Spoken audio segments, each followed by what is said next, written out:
मैं और मेरे 3 दोस्त घूमने के लिए घर से 400 किलोमीटर दूर गए थे।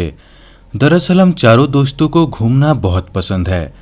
हमारे वापस आते आते एकदम रात हो चुका था और घड़ी पर करीब 12 बज चुके थे और रास्ता एकदम सुनसान था। बस गिनती की कुछ ही गाड़ी रोड पर चल रहे थे। हम चारों दोस्तों को बहुत जोर की भूख लगी थी और इसलिए हम एक अच्छा सा होटल ढूंढ रहे थे, लेकिन रास्ते पर सारे होटल बंद हो चुके थे। करीब 200 किलोमीटर के सफ़र के बाद हमको एक ढाबा दिखाई दिया जो कि एक सुनसान जगह पर मौजूद था और उस ढाबे के बोर्ड पर लिखा था ढाबा नंबर 9। उसके बाद हम सारे दोस्त गाड़ी को साइड में लगाकर उस ढाबे के अंदर जाने लगे, लेकिन पता नहीं उस ढाबे के अंदर मौजूद लोग हमको ऐसे देख रहे थे जैसे कि मानो हमको कच्चा चबा जाएंगे और मुझे भी इन सब चीज़ों से थोड़ा सा अजीब लगा। उसके बाद हम चारों दोस्त बाहर लगे चेयर पर बैठ गए। तभी हमारे पास एक आदमी आकर कहने लगा, आपको खाने के लिए क्या चाहिए? उसके बाद हम सब अपना अपना खाने का ऑर्डर देने लगे। उसके बाद वो आदमी अंदर खाना लेने के लिए चला गया, लेकिन सबसे अजीब बात तो ये था कि उस ढाबे पर एक भी कस्टमर नहीं थे सिवाय हमारे।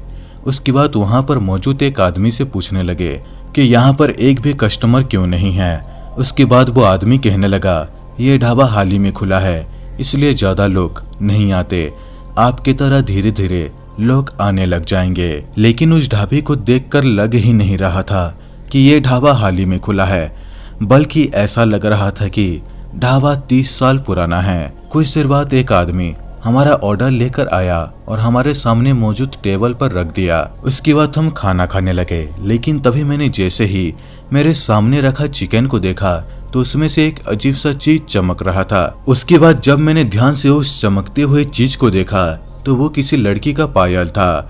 ये देखकर मुझे कुछ खाने का मन ही नहीं किया।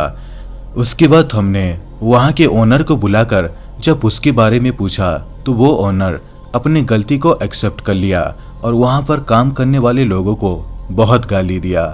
उसके बाद हम बिना खाए ही उस ढाबे से जाने लगे और तभी मैंने जैसे ही पीछे पलटकर ढाबे की तरफ देखने लगा तो सारे काम करने वाले लोगों के चेहरे पूरी तरह जले हुए थे और उनके चेहरे पर बहुत सारे घाव के निशान थे। ये देखकर मैं बहुत डर गया और सारे दोस्तों को पीछे पलटकर देखने के लिए कहा, लेकिन उनको कुछ भी ऐसा दिखाई नहीं दिया। उसके बाद हम गाड़ी में बैठकर वहां से जाने लगे। करीब 5 किलोमीटर के सफर के बाद हमें से एक लड़का कहने लगा, मेरा पर्स तो मैंने उसी ढाबे पर छोड़ दिया यार, उसमें मेरा सब कुछ है। और इसी कारण से हमको फिर से उस ढाबे की तरफ गाड़ी मोड़ना पड़ा। लेकिन सबसे चौंकाने वाली बात तो ये था कि जब हम सारे दोस्त उस ढाबे पर पहुंचे तो वो ढाबा खंडर पड़ा था और वहां पर कोई था ही नहीं। इस घटना से सारे दोस्तों के डर के मारे पसीने छूटने लगे थे और उस ढाबे को देखकर ऐसा लग रहा था कि वो ढाबा पूरी तरह जल गया है और बहुत दिनों से खंडर पड़ा है।